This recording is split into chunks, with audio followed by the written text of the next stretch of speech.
you're obligated to take account of how and why each phase of experience relates to each other. So if you have to, rather than having to explain the very fact of experience in terms of something other than it, you have to explain how every single aspect of experience connects with one another, and the relations between them, and how there is a kind of logical connection. And this is something that many people don't recognize. For example, I would say Kastrup, he does not focus on this at all, really. And this is a very problematic area. He maintains that the universal mind, or mind at large, or whatever, it's not what he calls metaconscious, which essentially just means it does not have the capacity for self-reflection. It has no, it cannot refer to itself as I. It is not a metacognitive being, as Kastrup would say. Now, this whole problem then, we then get to the problem, how then do we arrive at self-consciousness from mere consciousness? And again, this problem it's been examined for thousands of years, especially by the Vedantic tradition, which the absolute idealism that I hold to is in close sympathy with. You can't bridge that gap. It's a very, very different thing from maintaining that, okay, it's simply saying this stuff, right? But I don't. I've sent all my stuff, and I don't know if you read it or not. But I've not read it, but I am, you know, you are here. Yeah, I mean, I'd be happy to read it to you on chat or on a call. I mean, I think that would be most useful. I mean, like you could communicate it to me without just reading it verbatim. But if you think that I work better in writing than I do yeah, I mean, I've supplied my I supplied my stuff, but I think it's easier to entrench oneself in a position writing, you know, because you have a lot of time to sort of make sure that your response is airtight. But that's true for any position, right? And I think there are problems with that. So I don't really like, you know, comment wars. I think people kind of change their minds. I mean, it's not a comment war. I mean, it's an entire blog post that took years to write. One of them, but it's.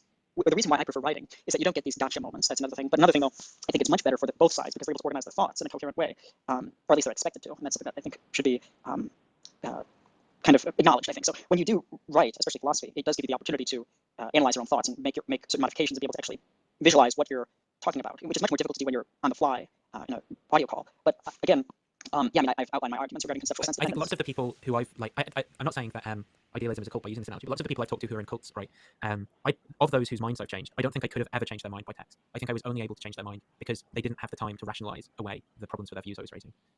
And that's why I'm not a fan of text responses, right? Because people, well, I mean, reading can be a different endeavor, but I think that people have to actually have conversations with people who disagree with them. And I don't mean just like shouting wars, and I don't mean just looking for gotcha moments or whatever, but I think that you really do have to, on the spot, think things through, because otherwise, just left to our own devices, we're always going to just default to what we ourselves think is right, and not, you know, if the other person could be right, and we're just very entrenched in our views, we're not going to figure that out ourselves. We just get a better argument. Also, too, I want to add, there seems to be, again, in audio, like whether it be over Discord and things like that, it's much more combative, I think, and that's a bit of a problem, too, because in the heat of the moment, you could say things that should have been said more clearly and things like that. So again, you get these gotcha moments, rather than actually engaging seriously in the specifics of the details. But I just want to add something too regarding what you said. I think it can be hiding in the details for a lot of views. So hiding the but you said that you haven't read my writing. No, so, I'm not. That's not what I'm accusing you of. Yeah, I know, but it seems I'm saying that a lot of the time about it. That's like I'm saying inductively though, right? Like I'm quite well justified, I think, in my belief that this could be the case. And before I invest a lot of time like reading this and stuff like that, you know. But you do know, though. Red flags. But I know for a fact you're aware, and you've said in the past too, though, that I have no affiliation with the kind of groups that usually parade around idealism and things like that. So do you subscribe to a pragmatist epistemology? I have no idea what he just said. He asked if I subscribe to a pragmatist epistemology. Pretty much. Yeah, do you think that the idealist claim is even intelligible on a pragmatist epistemology? Oh yeah, definitely. All the pragmatists are idealists. I was asking Nathan. So I'll tell you why I don't think so. Maybe if it's not sort of clear why I might ask that. It seems to me, right, that we just have a basic distinction between things like experiences that we intend to have versus experiences we're assailed by. So an activity passivity. And so what we cause, and that's just what we mean by something external versus something internal. That's exactly like that. Characterize it. And I think so. I thought you were maybe going to go in a different direction with this because I thought the objection was maybe going to be that, well, it kind of just nothing hangs either way off of whether you accept idealism or physicalism, right? Like you're still going to just go about your business in the same way. Well, I think that is sort of the basic idea in a certain sense. Like I wouldn't quite put it that way, but what I would say is that it seems like metaphysical theses are not really substantive when they don't actually have implications for experience, right? Yeah. And so it seems like you have to basically adopt a Cartesian epistemology in order to say something like everything is ideal, and for there to be some kind of substantive dispute between an idealist and, I don't know, physicalist or whatever, right? Yeah. But if you abandon that kind of Cartesianism, it's just not even clear what idealists are even saying, right? Like if you don't understand these kind of Cartesian assumptions, it doesn't even seem like they're proposing some kind of like alternative to your view. Yeah, but well, a semantic alternative perhaps, but yeah. Well, if it's just a semantic dispute, it's not going to be substantive, right? So that's what I've never really understood about idealists.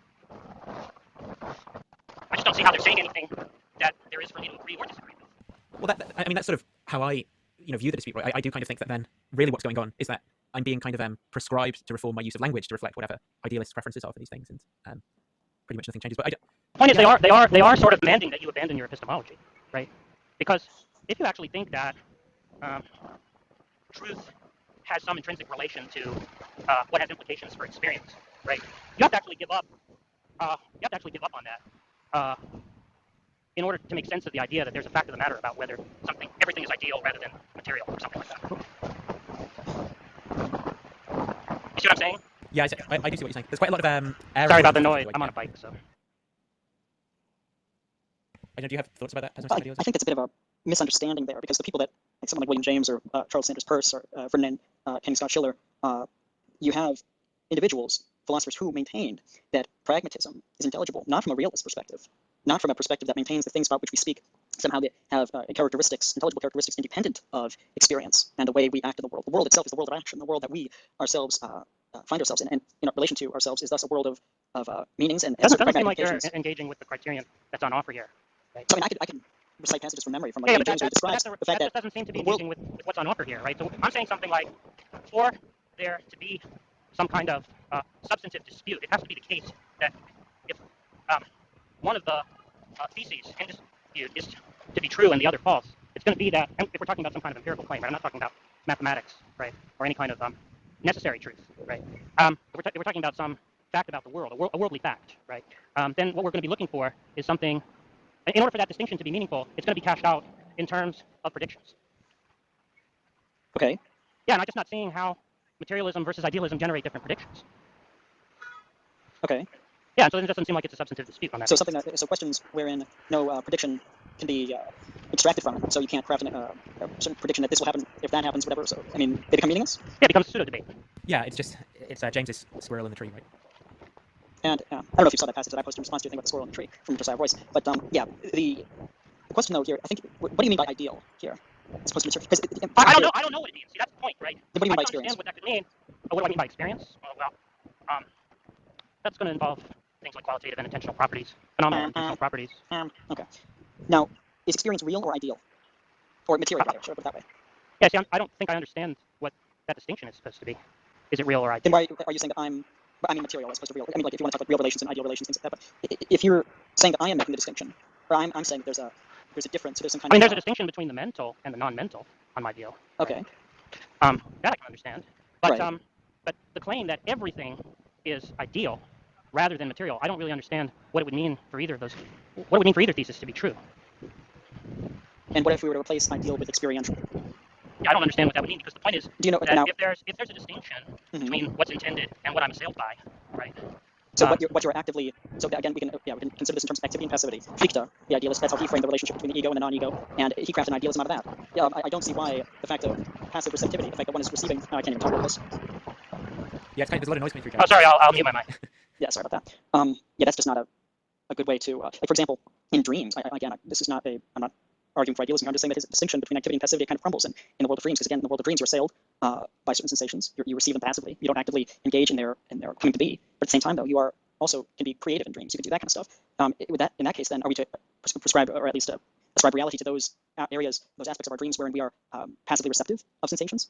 If we do it in reality or in waking life, it seems like the distinction falls apart in the world of dreams. So to say that if you base the distinction between the mind-matter relation as on the fact that you're passively receptive of sensations, and you say, okay, those sensations are caused by something material or non-mental or whatever, and you have that, if you apply that universally, then we run into absurdities when it comes to dreams.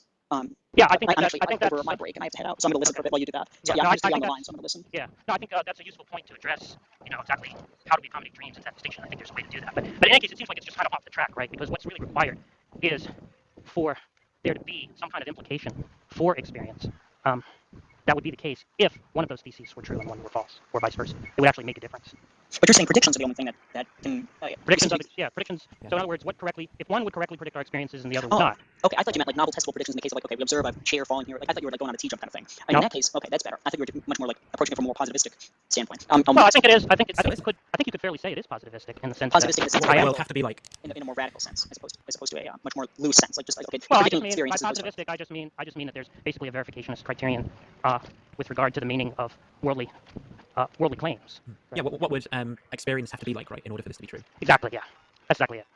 That seems to me a broadly verificationist kind of criterion of meaning, and it just seems to me that that's got to be something that pragmatism, as I'm understanding it, is going to be operating with, right? And so on that basis, it doesn't seem like the dispute between materialist and idealist is just any kind of substantive dispute.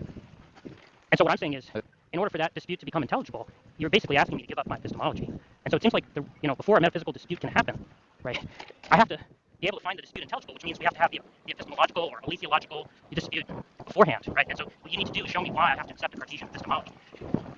Okay, I think that's actually backwards. Epistemology is second on my thing. No, but what I'm saying is that on my epistemology, what you're proposing is not some kind of substantive claim. For the claim, Yeah, Did you arrive at is substantive. did you arrive at that epistemology through metaphysical inquiry or not? I don't think it was metaphysical. What kind of judgments were you making when you crafted it or adhered to it, or first adhered to it rather? I think it's something that emerges out of conceptual analyses, but it really doesn't matter to me how I don't think it's relevant how I arrived at it, right? I'm trying to explain. You arrived at it through metaphysical judgments and assumptions. You don't go through. It would seem. None of this is relevant. What's to the point, context right? of discovery relevant? I don't get it. Yeah, so It's relevant because I'm saying. One second, sorry, I'm listening to a smarter guy trying to speak. Sorry, Jack, what Yeah, are you Excuse me. this guy's some kind of absolute idealist, and and Nathan seems to have some kind of pragmatist epistemology, and I was asking Nathan whether he thought on a pragmatist epistemology the dispute between like idealists and materialists, right, was even an intelligible dispute. So basically, the thesis that everything is material. Yeah, they're empirical versus the synonymous. thesis- They're empirical Yeah. synonymous. Right, and so what I was trying to explain was for that Empirically synonymous. What the fuck does that even mean? for that dispute. Well, you need to know some philosophy to know what that means. Sorry, Jack, what were you saying? Yeah, so what I was trying to explain is for that dispute, this person's trying to object to Nathan's metaphysical view, right, which seems to be some kind of type identity physicalism or something. I don't even know what it is. Now I'm objecting to. Wait, Sorry, sorry, dumb guy. Let Jack finish. Sorry, Jack, what were you saying? Okay, wait, what I where was the fuck saying you're from? is Shut up and let him talk. So what I was saying is that in order for there to be this objection that Right. that somebody say, well, my view is that you're wrong and that everything is ideal, right? Everything in concrete reality is ideal, right? I was saying that for that to even be an intelligible claim, I'd have to have a Cartesian epistemology.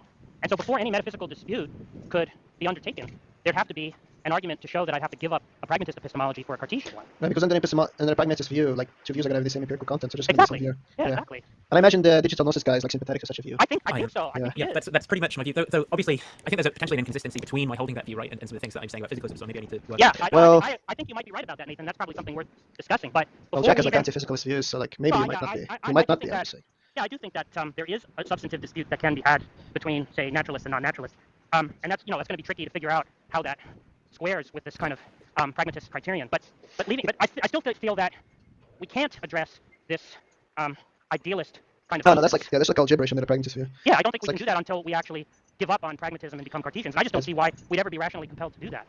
Yeah, once you hold to like an internalist view of truth, like once you don't make a difference to experience, there's not going to be a difference in truth values.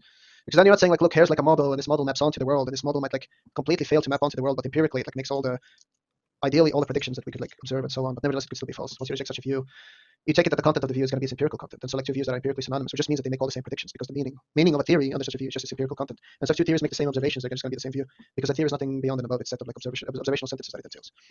Yeah, that's why you were getting at, Jack, right? Yes. Right. Yeah. Okay. Yeah. That's. And so like when these like weirdos or like absolute idealists or Christian idealists or like all these like Pokemon Dungeon and Dragon views come, it's just like insanity from like the pragmatist view. That's right. Like this pessimistic idealism is just like a character out of like Dungeons and Dragons. Yeah, I mean, he seems to think that he's saying something that. Saying nothing. Yeah, I mean that's the way it seems to me. I've never seen how anything. Because I've known this guy for a while, and Oh, I know this guy as well. I remember him talked from to the. Destroyer and all Yeah, that. I know. And I just always thought, well, this guy is just a transcendental realist, right? And I don't understand that view. So why would I think that he's saying anything of substance? If he just seemed to be all. You understand the pseudo- view. You just think it's wrong. You just think it's wrong. You understand, Justin? That's Well, what I it is. can't. It's like nonsense. Well, I can't really. Unless you couldn't contrast like pragmatism to it. Sounds Yeah, like Jack I saying he thinks it's wrong because he just can't make sense of what is being proposed or suggested. Well, I guess what I'm saying, Venus, is I don't really understand what it could mean for there to be a fact of the matter about two hypotheses differing, right? If they made all the same predictions. No, I understand That's that. what I'm Given saying. like, That's what I'm saying. I don't understand. but there's like other parts of transcendental realism, like correspondence. Yeah, and I don't really and, understand that either. yeah. Like I have some. I mean, I'm not saying it's white noise, right, as Destroyer would say. So it's not like just saying blah blah glue glue, right? No, I no, don't really understand what correspondence could be as a Yes, relation. I don't disagree with that. What I think is that like initially correspondence is like an intuitive view, and you think you Yes, understand yes, it, and you have like that's some, right. It's a and you have like some vague, It's a notion. useful metaphor because you draw pictures of That's things, right. Right, What but a then, picture kind of but looks like. then, you like engage in like this conceptual analysis realm. You're like, well, Exactly. justifications like inferential. That's right. All relationships seems to be either like causal and inferential, reducible to one or the other. What's this like queer relationship? Well, pictures I can understand in this term, but like the picture metaphor breaks down at like a certain point, and at that point it's like, what is this like relation? And that's when you say like it makes sense to relation. But initially you have some kind of like a vague notion of like what it means to correspond to reality. At least I think the common person does. I think there are even questions I where think you're that's supposed fair. to be doing the correspondence as well.